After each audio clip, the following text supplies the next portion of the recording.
Assalamualaikum warahmatullahi wabarakatuh, and a very good morning, afternoon. Minister Goge, ministers, youth leaders from Pan-African Youth and Ethiopian Youth Council and Malaysian Youth Council, Izzat, and friends, I would say children, sons and daughters. It's an important departure from a normal diplomatic encounter because with the invitation of Prime Minister Ibrahim for me to visit here, and then his kind support to allow me to engage with the youth, not only from Ethiopia but also from Africa, and the coordination by the Malaysian Youth Council. Now, let me share with you some of my observations about Africa.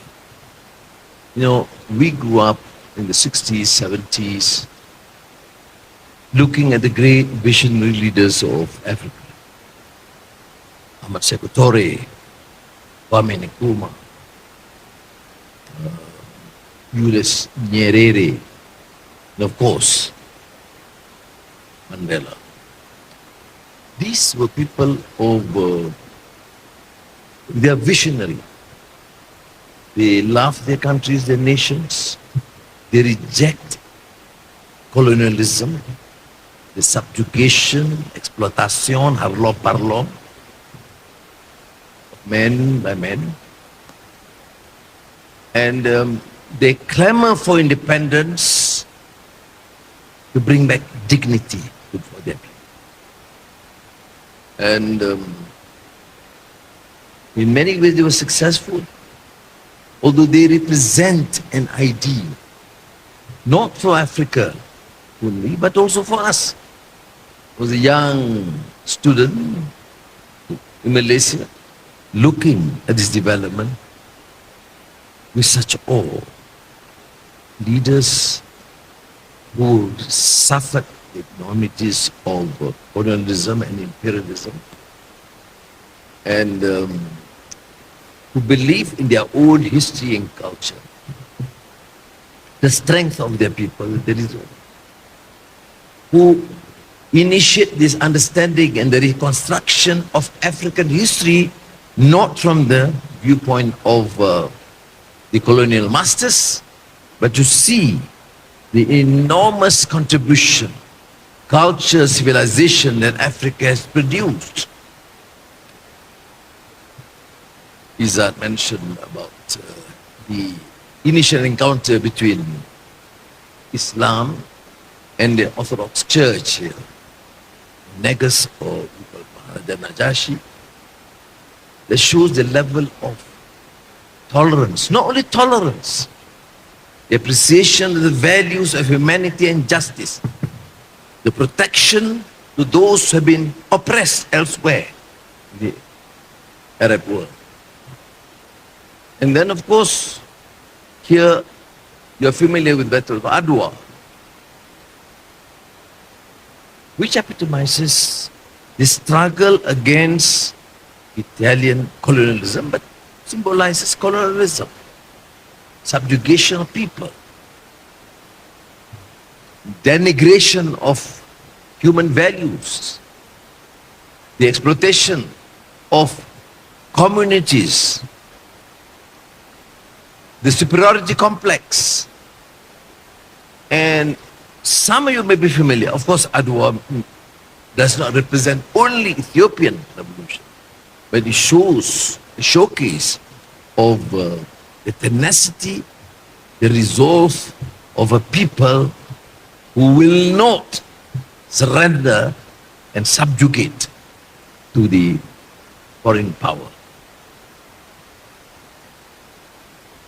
What have we learned? Well, we have to learn. I'm not suggesting that many people learn. You see, the colonial mentality continues. And if you have the opportunity to read Frantz Fanon, the great fighter for justice and anti-colonial colonial rule.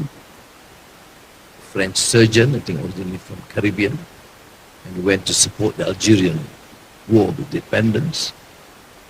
His classic work was The Pedagogy of the Oppressed. The problem about colonialism, which the youth must reflect seriously, is not just an subjugation of the people and come independence is done. No, the colonial mentality sometimes persists with the colonial masters and those who have been colonized. That is precisely the reason why we see many independent countries from Asia, Africa, Latin America behave more like colonial masters than true champions of freedom and justice and independence. That is a challenge that you, the youth, must deliberate, decide for yourself whether we want to continue this sort of mindset, colonized. What he said, I think Frantz Fanon, and then followed by one of his admirers, Malik Ben Nabi, he said the problem of colonoscibilité is a French word. Colonoscibilité is not just colonization, but the attitude, the surrender by independent leaders, by Africans, Asians, Malaysians, whatever, who openly reject colonialism but become subjugated and colonized. The mind is colonized. What is white, what is impressive, what the policies which you accept and adopt must be dictated by the West, Paris or London, Washington, whatever. Hardly any understanding of the society, history and culture. And this is going to struggle. I mentioned the African Union this morning about the effort of our then leaders, which includes Nyerere Nkrumah, supported by Jawaharlal Nehru from India and Zhou Enlai from China. When they went to Bandung, Indonesia, under Sukarno, who organized the Afro-Asian Conference of 1955. You see, these leaders, whether Zhou Enlai or Nehru or Nkrumah, Nyerere or Sukarno, they were visionaries. They then, in 1955, knew that independence would be rendered meaningless. We don't work together, strengthen our resolve, and not be totally independent and choose to surrender to the whims and fancies, the dictates of the others. Of course, we have to engage and trade. As I mentioned, many of you are aware, Malaysia is a trading nation. Our export to that state annually is $50 billion. We're expanding investments and trade with China. ASEAN, so-called very cohesive force. Fortunately, ASEAN is one of the most peaceful regions in the world and fastest growing economy. You see, peace is prerequisite if we talk about growth and economic development.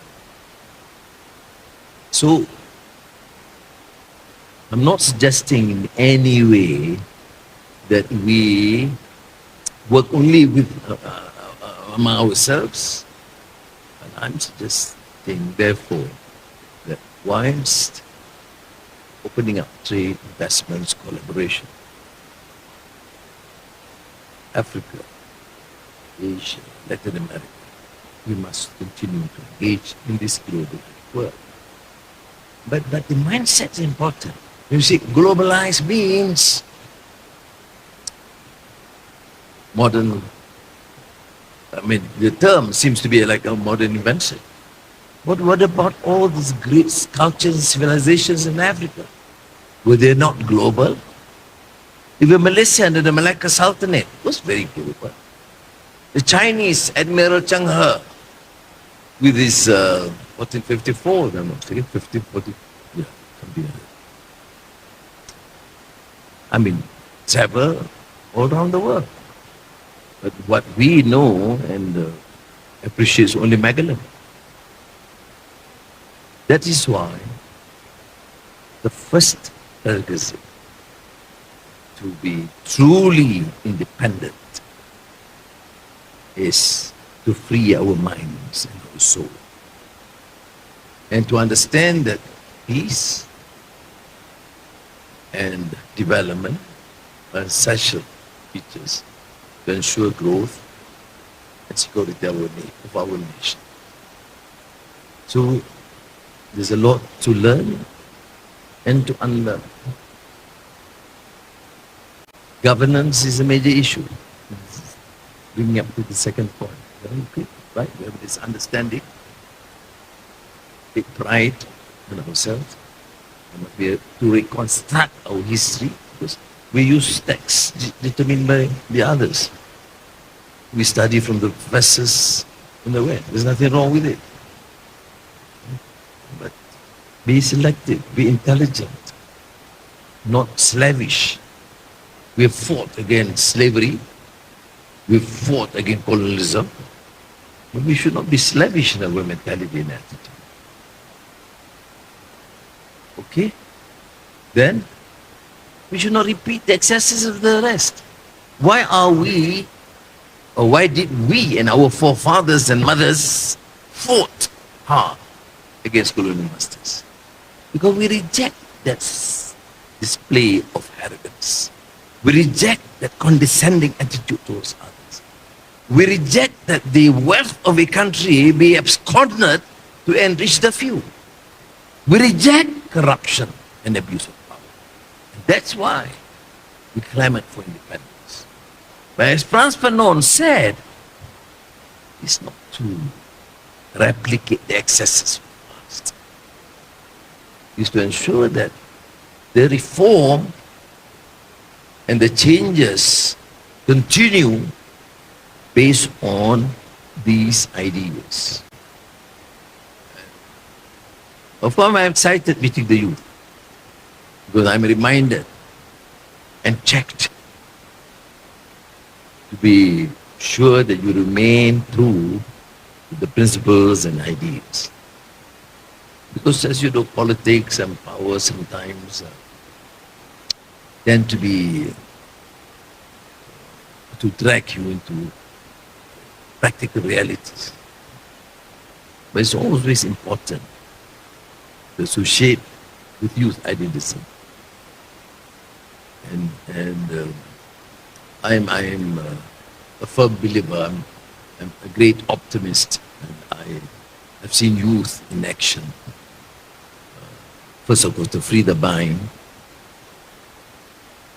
to be more reasoned, more critical, to understand that without peace, nothing works.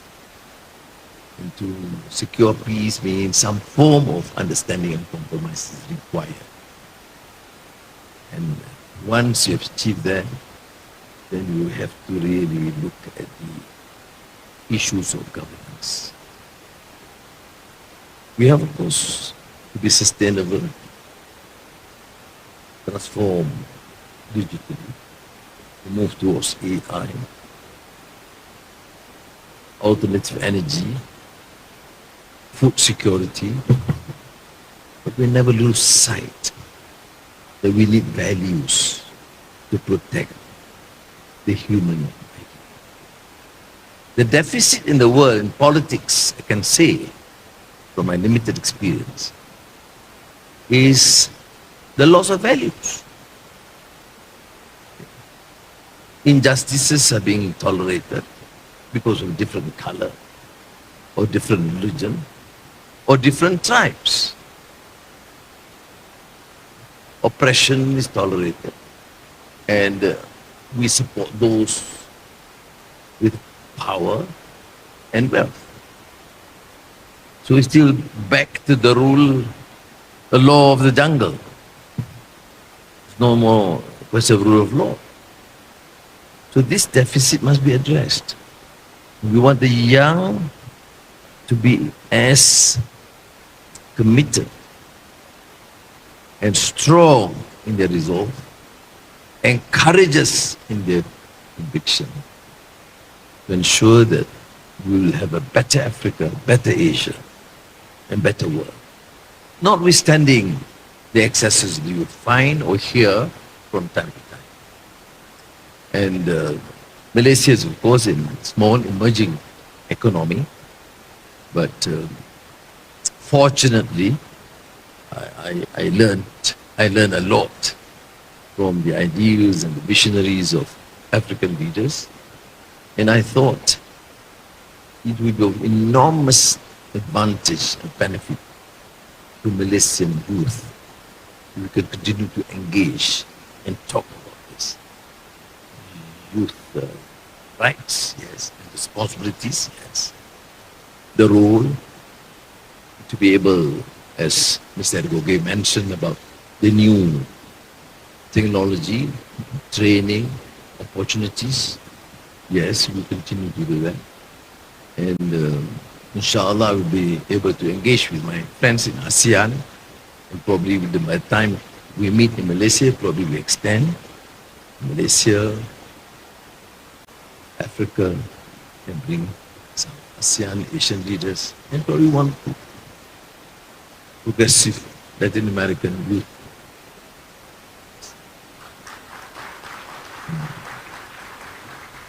Because we will do that, and we stand to be corrected. As I've said, this sort of engagement is for you to also listen, reflect, but also to engage and critically assess and suggest and even criticize. I don't think a forum should be limited to be like a monologue.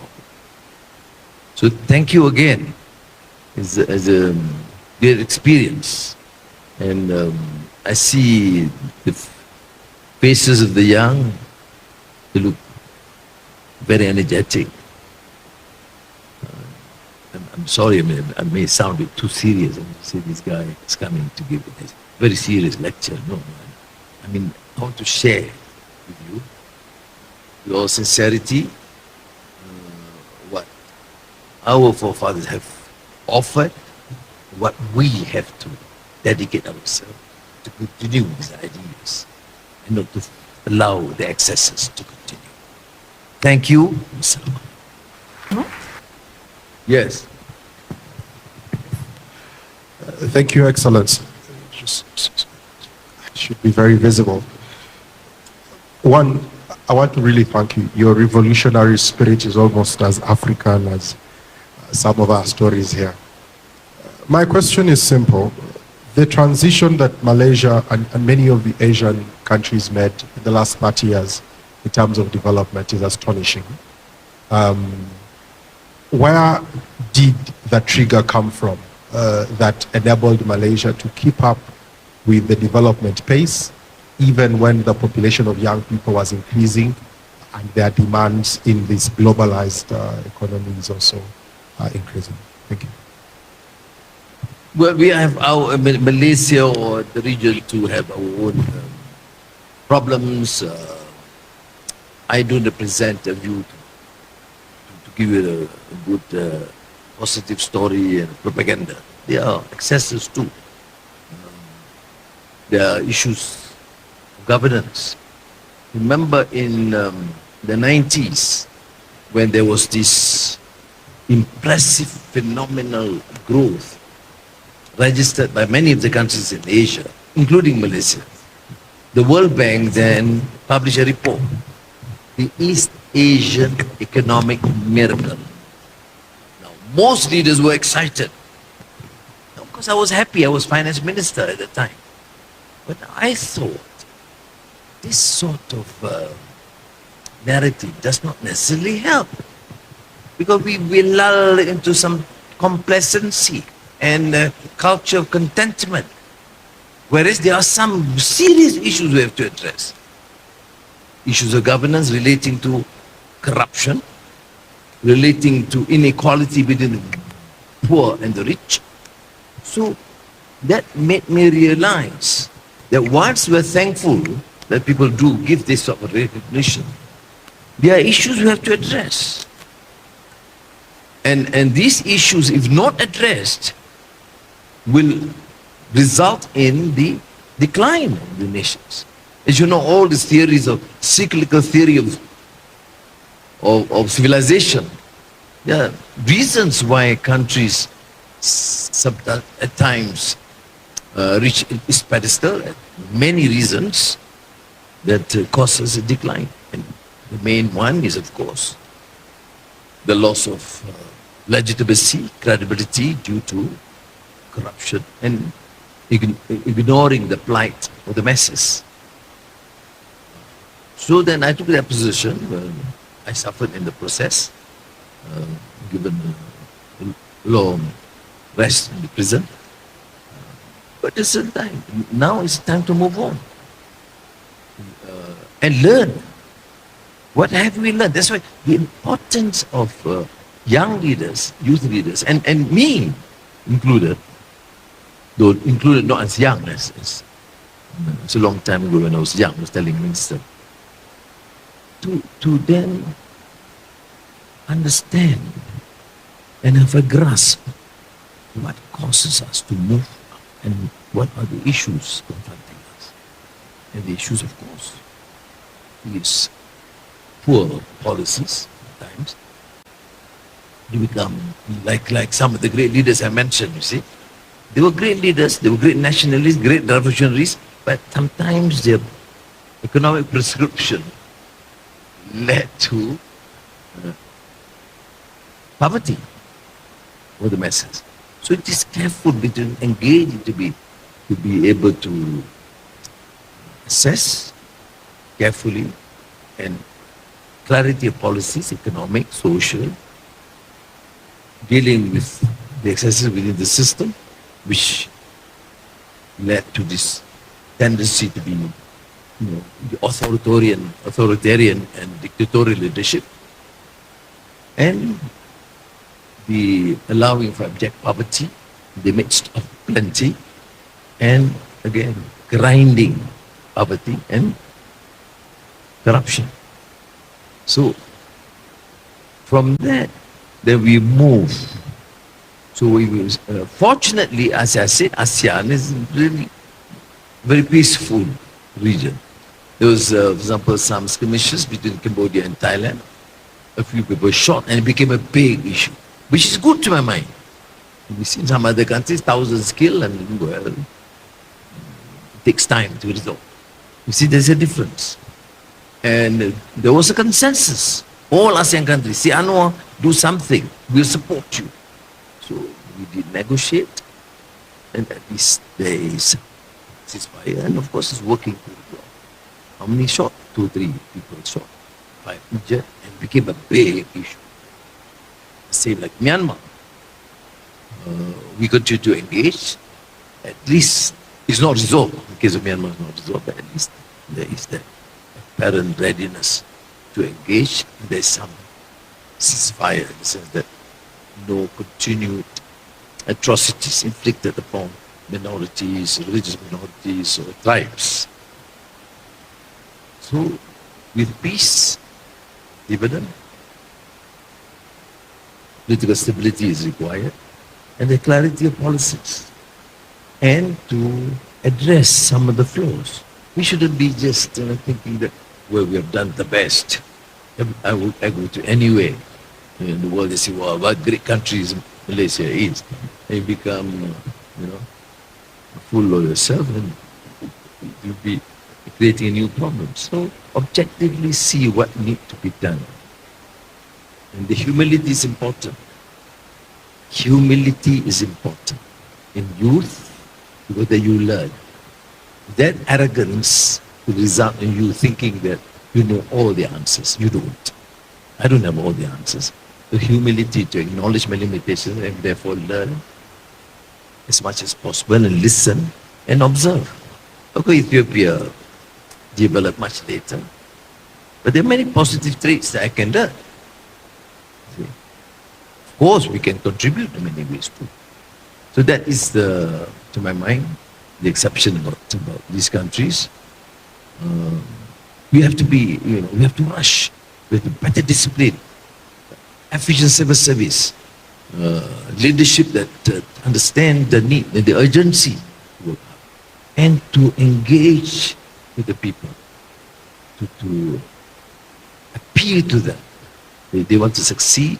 It's not just leaders, it's not just bureaucrats, it's the total result of the society. Thank you. All right, thank you so much, Ibrahim. Okay, due to time constraint, I think How about that. we give one last question if they want to? Oh, okay. So yeah, please. Yeah, the lady and then the Secretary General. Yes. Difficult questions, your minister will reply. Prime Minister, thank you so much for the special lecture. My question is that forums like this, most of the time, generate really brilliant ideas, but few of them actually turn into impactful initiatives. You're a man of great wisdom. What is your best advice in us in ensuring that this cooperation and this collaboration actually turns into lucrative long-term solutions and programs that can benefit our countries and the young people where we come from? Thank you. Thank you. Well, again, I don't claim to have all the answers, but from my limited experience, having, attending Youth Council, way, and those days, United Nations set up Youth Advisory Group to the Secretary General of the United Nations, and I was one of the 12 sent to New York. And we all had ideas, and everybody wants to submit beautiful resolutions. What is important is to itemize. Item number one, dialogue, means what? What do we do practically? When we say training, we need new forms of training, Tibet and upskilling. What do we do? Which ministries? Whom should we insist, which ministry to contact? What's done in the past? We say, okay, better understanding economic issues. What are the problems? I mean, that is, to me, an effective, meaningful resolution.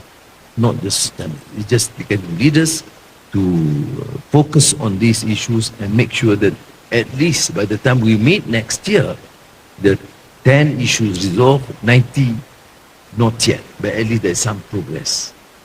Yes, please.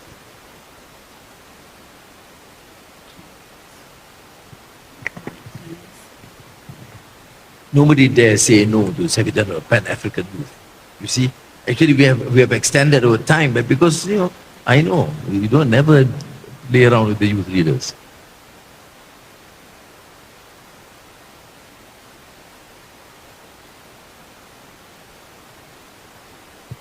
Yes. Thank you, Excellency, for your kind opportunity. When you were elected, we were super excited because within the ecosystem, you were part of the youth ecosystem. You were part of WAY. WAY is being an institution that drives our integration. Malaysia is the current president of WAY, but it appears is dying under your presidency. We want to know from you what's the commitment of your government to revive WAY into a global platform for young people. And the second question, Your Excellency, African young people are willing to commit meaningful collaboration with Malaysia. Malaysia has got experience in NBTI, vocational and technical training. We have reasonable understanding of technology. We want to know from you, Excellency, what should we expect from your government and from the people of Malaysia in terms of collaboration in these areas? Thank you. Thank you. Now, on WAY, yes, I did participate. I was an international committee member of WAY, but not many know the fact. Izzat didn't tell you that actually I resigned in protest. Because, well, to share with you, because at that time, the United States were supporting some of the programs. But they insisted they will follow certain rules. For example, their mode of family planning and birth control. When they're married, then they're not too interested in birth control. I'm joking.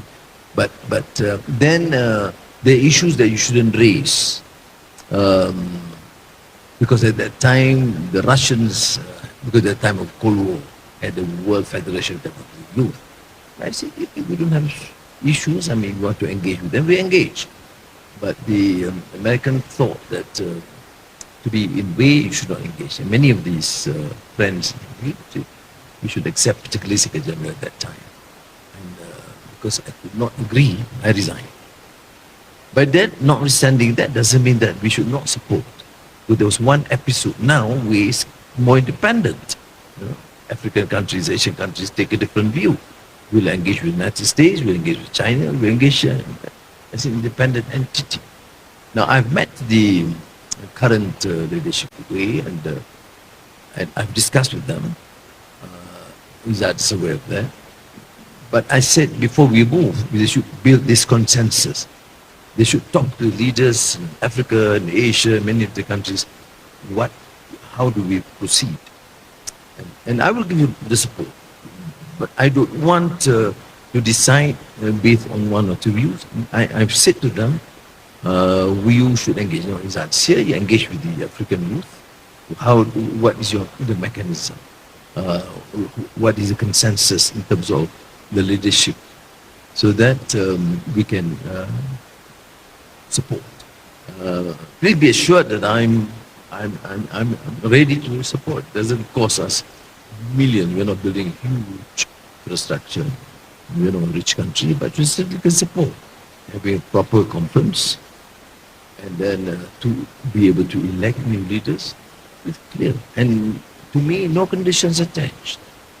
I've learned the hard way. I mean, at that time, I'm talking about the 70s, the late 70s, to be able to be in the international youth organization, be sponsored to travel elsewhere. It's a great thing.